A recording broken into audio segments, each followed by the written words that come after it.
안녕하십니까. 오늘은 스가랴에 대해서 공부해 보도록 하겠습니다. 지도자들이 추종자들에게 일을 하도록 동기부여할 때에는 보통 두 가지의 다른 스타일이 있습니다. 첫 번째 부류는 적극적인 지도자입니다. 따르는 사람들의 감정에 호소하면서 눈에 보이는 자극을 하며 비전을 강하게 제시하는 지도자가 있습니다. 가끔은 이런 사람들은 당혹스럽게 하기도 하지만 이런 사람들은 추진력이 있고 강하게 밀어붙여서 분명한 목표를 성취하게 됩니다. 느헤미야나 요엘이나 에스겔, 학계 같은 지도자가 그러한 부류이고요. 두 번째 부류는 덜 감정적이면서 그리고 조용한 지도자가 있습니다. 종종 감동을 주면서 추종자들에게 죄책감이나 부담을 주려고 하지 않습니다. 에스라나 스가랴가 이 부류의 지도자에 속하는데 학계와 스가랴는 동시에 인물이 있고 그리고 같이 성전 건축을 지도했는데 학계는 주로 책망을 했고 이 스가랴는 격려를 하는 선지자였습니다. 스가랴는 이제 말라기 이전에 나오는 성경이기도 하죠. 먼저 계율을 살펴보도록 하겠습니다. 스가랴는요 큰 선지자입니다. 소선지서입니다. 큰 소선지서. 소선지서에서 가장 길기 때문에 가장 큰 소선지서라고 합니다. 대선지서와 소선지서의 차이는 성경의 장수 차이라고 했죠. 그런 것처럼 스가랴는 소선지서에 속하는데 대신에 소선지서에서 가장 길기 때문에 큰 소선지서다라고 합니다. 스가랴는 아까도 말씀드렸다시피 격려하는 선지자였다. 책망이 없고 하나님의 임재를 강조하면서 동기부여를 하는 사람이었습니다. 그리고 세 번째는 스가랴의 뜻은 여호와께서 기억하신다라는 뜻을 가지고 있습니다. 스가랴는 백성들에게 하나님께서 그들을 기억하시며 복을 주시기로 그 했던 계획을 이루실 것이라는 사실을 상기시켜 줍니다. 그것은 그의 이름에 걸맞는 것이죠. 저자 한번 살펴보겠습니다. 저자는 스가랴입니다. 스가랴 1장 1절에 보면은 잇도의 손자 베레가의 아들이라고 밝히고 있어요. 그래서 스가랴 나와 있고요. 구약에는 적어도 29명의 스가랴라는 사람이 있는데 에스라에서도 스가랴는 잇도의 손자로 소개가 됩니다. 잇도는 수룹바벨과 함께 예루살렘으로 귀환한 제사장들 가운데 한 사람이었습니다. 이 제사장 가문의 잇도의 손자, 그러니까 아버지는 베레가, 베레갸, 그리고 할아버지는 잇도라는 것이죠. 스가랴는 또 제사장 집안의 후손이었지만 스가랴서에서는 선지자로 불립니다. 스가랴는 또 소년으로 불립니다. 그의 나이가 약 20세 정도라고 추정하고 있습니다. 유대인의 전승을 따르게 되면 스가랴 선지자가 성경에 정경을 수집하고 보존하는 유명한 랍비 모임이었던 대회당, 사네드린의 모체가 되었죠. 이 대회당의 일원이었다고 알려지고 있습니다.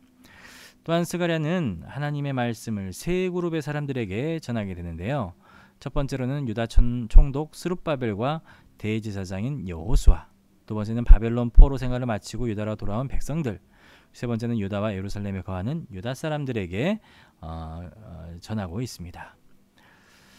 자, 기록 연대와 배경에 대해서 알아보도록 하겠습니다. 스가랴서는 주전 520년에서 480년경에 기록이 되어 있습니다. 스가랴 1장 1절의 연대를 분명히 밝히고 있어요. 다리오 왕 제2년 8째 달에, 그래서 그때는 주전 520년 10월 또는 11월이었는데 스가랴가 묘사했던 그 이상은 석 달 후에 다리오 왕 제2년 11째 달 스밧월 24일에 주어졌다라고 합니다. 그리고 스가랴에서 나타난 마지막 연대는 다리오 왕 제4년 9째 달 곧 기슬레월 4일이라고 스가랴 7장 1절에 나왔습니다. 그때가 바로 주전 518년 12월경이었으니까 그러니까 520년에서 518년 12월까지 2년 2개월 동안 활동을 했던 것이죠. 스가랴 9장 14절에 보게 되면은 내용은 이제 9장에서 14장까지의 내용은 시기에 대한 언급은 없습니다. 근데 스가랴 9장 14장까지의 문체의 차이와 그리고 스가랴 9장 13절의 헬라에 대한 언급으로 봐서는 헬라가 지금 세계 강대국으로 떠오른 주전 480년 무렵이었을 것이다라고 추정을 하고 있습니다. 자, 그리고 성전 재건의 역사는 주전 520년에 시작해서 주전 516년에 완공되었습니다. 이런 모든 것들을 고려해 볼 때에 주전 520년에서 주전 480년 경으로 보는 것이 가장 합당한 것이죠. 이 40년 전으로 해서 스가랴가 활동을 했고 그리고 기록을 했다라고 볼 수 있습니다. 특징을 살펴보겠습니다. 스가랴서는 이상, 비전, 그리고 메시지, 그리고 묵시적인 신탁 등의 장르가 다양하게 나타나 있습니다. 또한 메시아에 관한 구절이 많이 나옵니다. 여호와의 천사, 싹, 7눈을 가진 돌, 왕, 제사장, 겸손한 왕, 모퉁이 돌, 말뚝, 싸우는 활, 은 40에 팔린 자, 찔린 자, 정결하게 하는 셈, 버림받고 죽임당한 목자라는 표현을 쓰면서 이 메시아 예수 그리스도에 대한 이상을 표현하고 있는 것이죠. 학계와 동시에 활동했지만은 사역에서는 큰 차이가 있습니다. 한번 비교를 해보면요, 학계는 책망과 권면을 했는 한편에 스가랴는 격려를 했습니다. 그리고 학계는 구체적으로 내용을 다루었지만은 스가랴는 추상적으로 이야기를 했어요. 또한 학계는 현재적 관심사에 대해서 이야기했지만은 스가랴는 미래적 관심사에 대해서.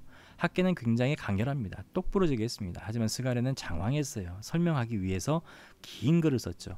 게으름을 버리고 성전 건축을 집중하라고 학계는 콕 집어서 이야기를 했고, 스가랴는 격려하고 그리고 다독이는 말로 여호와께서 기억하시니 용기를 내라 라고 이야기를 했습니다. 나이 많은 행동파였고요. 스가랴는 젊은 비전과 믿음의 사람이었다라는 것에서 차이점이 있습니다. 스가랴서는 신약 성경에 큰 영향을 미쳤습니다. 복음서에서 구체적으로 적어도 한 6번 정도 인용이 되고 있어요. 스가랴 9장 9절, 스가랴 11장 12절 13절, 그리고 스가랴 13장 7절 이런 내용들을 보면은 구체적인 인용 외에도 간접적이나 부분적인 인용이 신약에 한 50번 정도가 신약에서 사용되었다. 그리고 요한계시록에서는 31번 정도가 인용이 되었습니다. 개관에 대해서 살펴보도록 하겠습니다.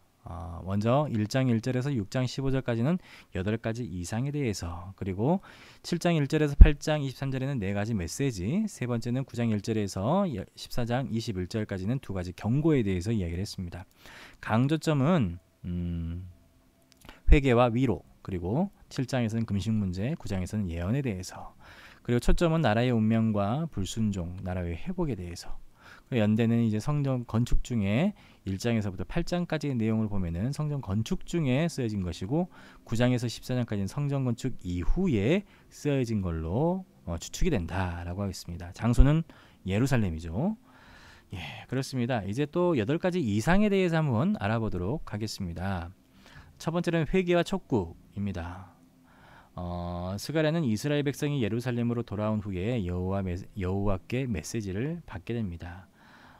그리고 이 메시지를 보고 다리오 왕이 주전 522년에서 486년까지 통치를 하게 되는데, 다리오 왕 제2년은 주전 520년경입니다. 그래서 바벨론 포로 생활을 마치고 돌아온 백성들이 주전 536년경부터 성전 건축을 시작했지만은 이 사마리아인들의 반대에 부딪히고 그리고 자기들이 먹고 사는 일이 바빠서 성전 건축을 중단하게 되죠. 그들에게는 그 혼돈과 어려움의 시기에 적절한 인도가 필요했습니다. 이때에 스가랴는 그 어려운 시기에 부르심을 받고 그들에게 위로를 건네게 됩니다.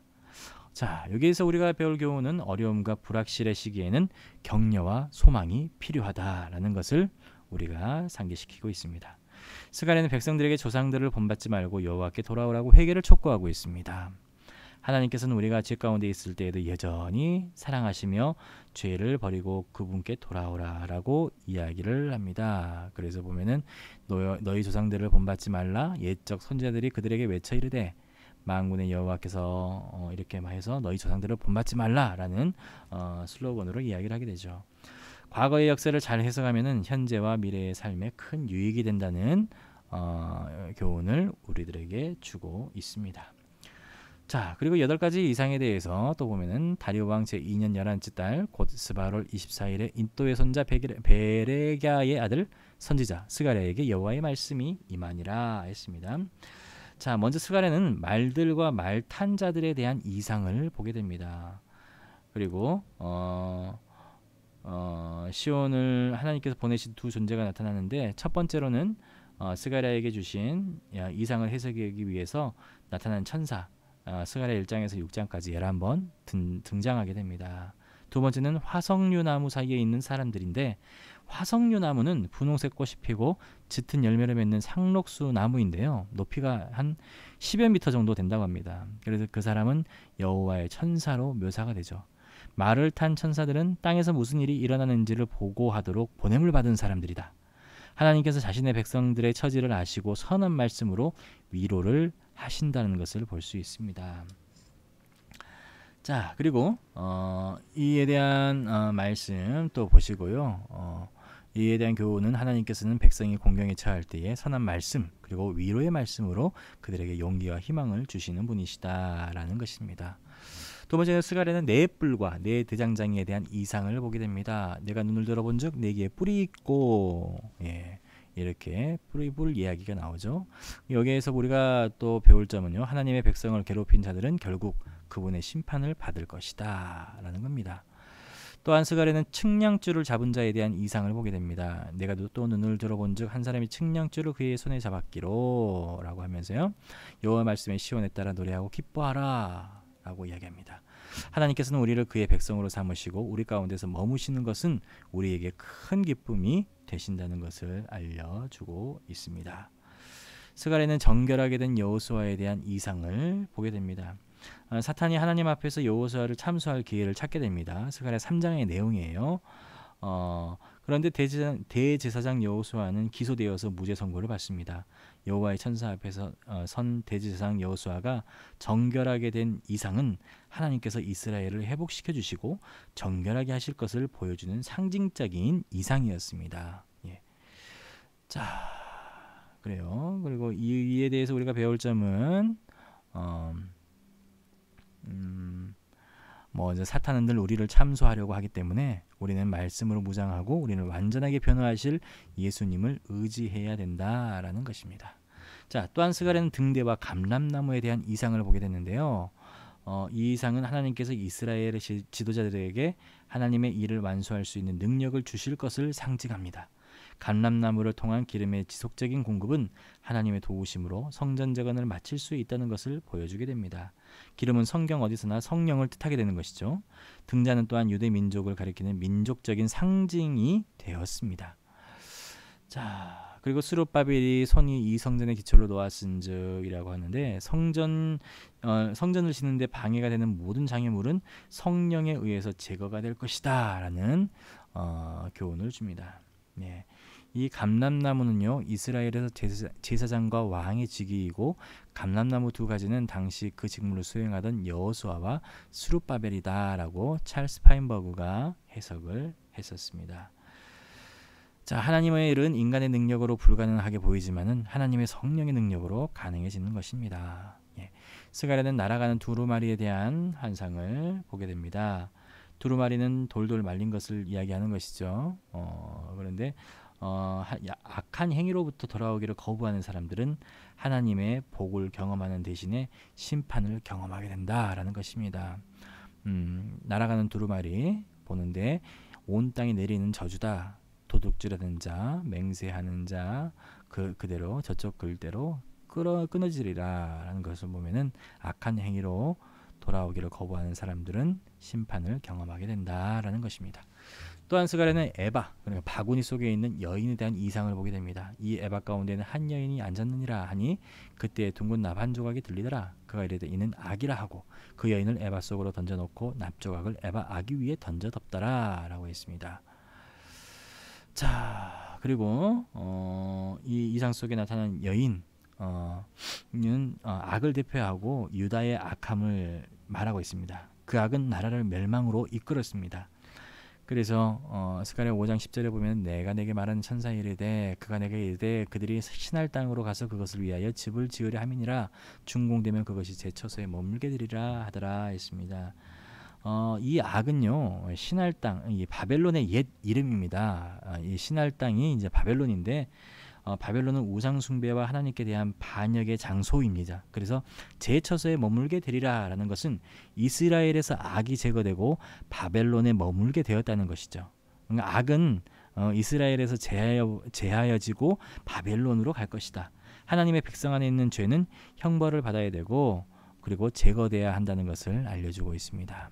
우리에게 죄를 짓도록 유혹하는 모든 것으로부터 우리 자신을 지키고 그런 요소를 피하며 멀리해야 된다는 것을 교훈하고 있습니다.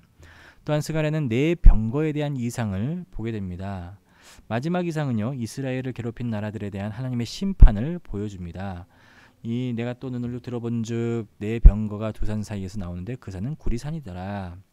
병거라는 것은 하나님께서 세상을 심판하기 위해서 보낸 하늘의 네 바람이다라는 것이고요. 네 바람은 네 천사들이죠. 천사들이 이제 세상을 심판하기 위해서.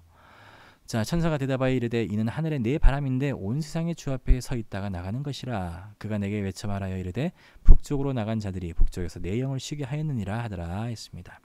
하나님께서는 불의를 행한 나라에 대해서는 공의로운 심판에 대해 만족하신다라는 것입니다. 자, 스가랴는 면류관을 여호수아에게 씌우는 것을 기록하고 있습니다. 미래 왕이었고 제사장인 싹을 보여주기 위해서 대제사장 여호와의 머리에 관을 씌워 주었습니다. 여호수아죠. 메시아는 미래 여호수아의 전을 건축할 것이며 여호와의 전을 건축할 것이며 세상을 다스리실 것이며 제사장이자 왕이 되실 것이다.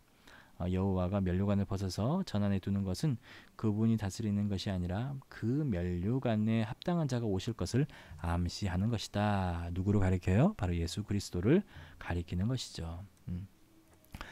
자, 우리 죄를 처리하려고 다스리는 분은 완전한 왕임의 제사장이었던 그리스도 한 분이시라는 것을 알려주고 있습니다.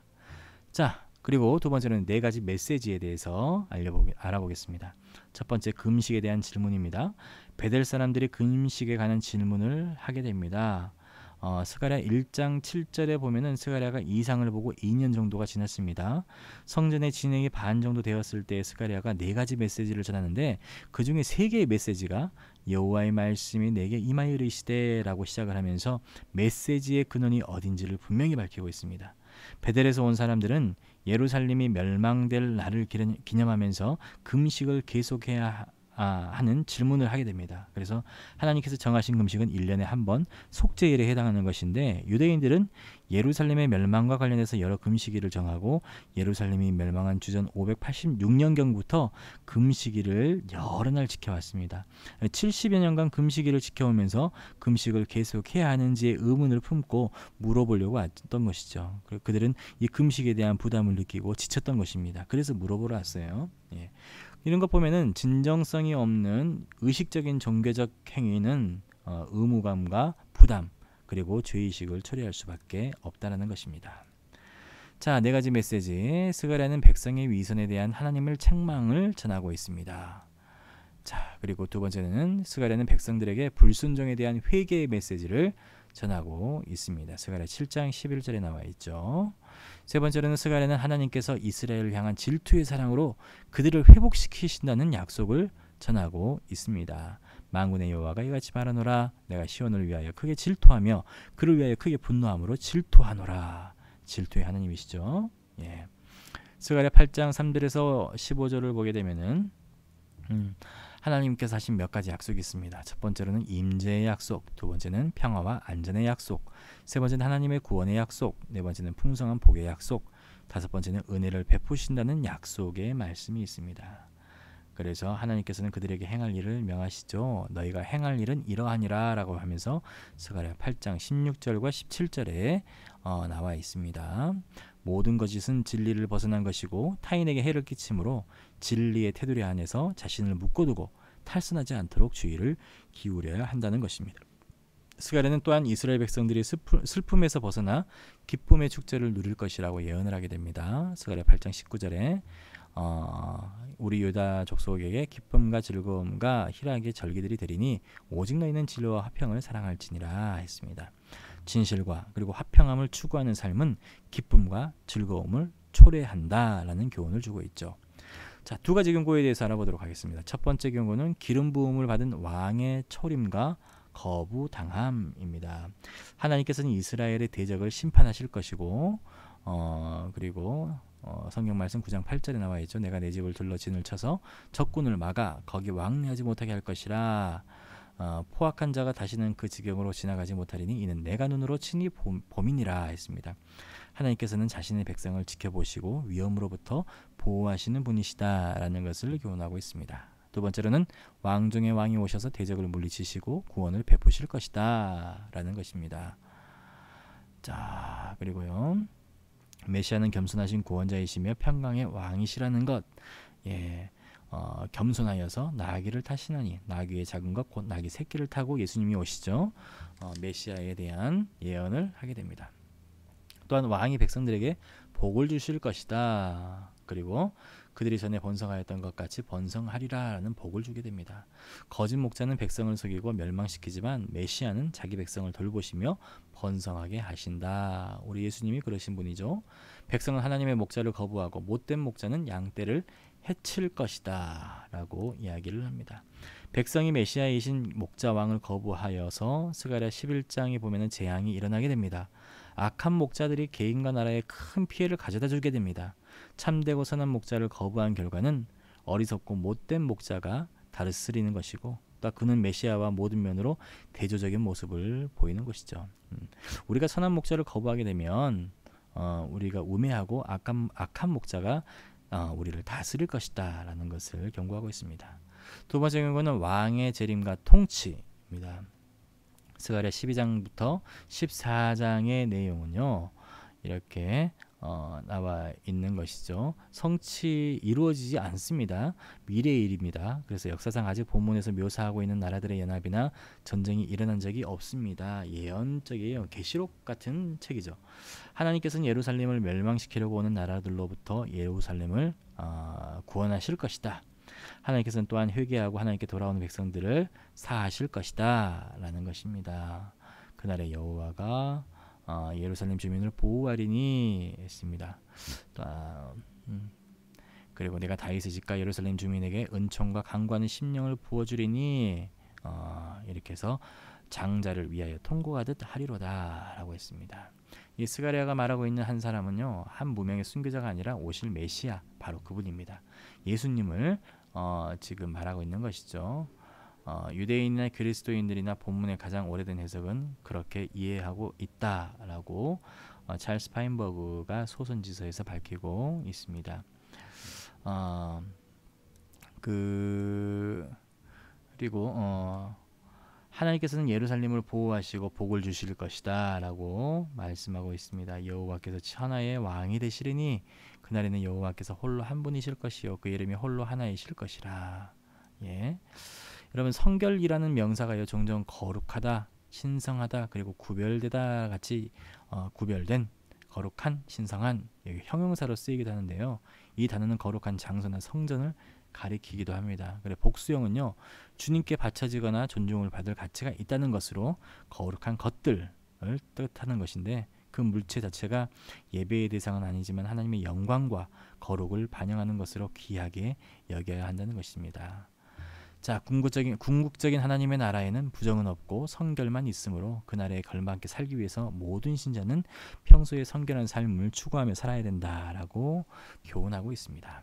이 스가랴의 주제는요, 메시아에 대한 준비입니다. 메시아를 맞아들이기 위한 성도들의 준비 과정이라고 할 수 있습니다. 목적은요, 스가랴서에는 예루살렘의 회복을 선포함으로 성전의 완성을 자극하기 위해서 감정적으로 기록되었다고 말씀드렸죠.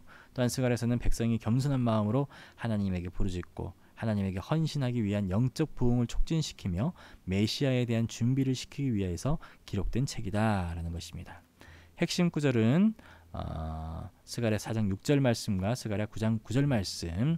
그가 내게 대답하여 이르되 이는 힘으로 되지 아니하며 나의 영으로 되느니라. 시온에 따라 크게 기뻐할지니라. 나귀를 타시나니 나귀의 작은 것 곧 나귀 새끼니라 라고 말씀하신 것이 핵심 구절이 되겠습니다. 적용을 해보자면요, 스가랴에서는 메시아의 도래에 대해서 강조를 합니다. 2000년 전에 이 땅에 오셨고 다시 오실 것이고 우리는 그날을 알지 못하지만은 분명한 것은 우리가 그 미래에 다시 오실 예수님이 오실 그 날을 향해서 가까이 가고 있다는 것입니다. 그때와 그날은 아무도 모르지요. 오직 아버지만 아실 것이다. 하나님께서는 그분이 언제라도 오실 수 있다는 긴박감과 긴장감을 갖고 우리가 준비하면서 살도록 그가 오실 날을 비밀에 붙이셨죠. 그렇다면 우리는 어떤 준비를 하면서 살아야 할까? 성결한 삶이 우리의 삶의 두드러진 특징이 될 수 있도록 성결한 삶을 살아야 된다. 세상에 살고 있지만은 분명히 하나님의 가치관을 가지고 죄와 구별된 삶을 살아야 된다. 언어와 행실이 다른 사람의 본이 되어서 선한 영향력을 끼치는 삶을 살아야 된다. 아직 예수님을 모르는 가족과 친구, 친지들의 구원을 위해서 힘써야 되고요. 예. 이런 것들이 우리들에게 삶에 적용이 되겠죠. 매일 간절히 기도하고 지혜롭게 복음을 전해야 되고 어떤 경우에도 포기하지 말아야 되는 것입니다. 예, 이렇게 우리가 스가랴 선지자 스가랴서에 대해서 우리가 알아봤습니다. 오실 메시아를 기다리는 스가랴 선지자와 예루살렘의 이스라엘 백성들처럼 우리 또한 다시 오실 예수님을 기다리면서 성결한 삶을 살아갈 수 있는 그러한 사순절 기간과 우리 고등부들이 될 수 있도록 선생님들이 지도해 주시기 바랍니다. 이상으로 공과 교육 마치도록 하겠습니다. 수고하셨습니다.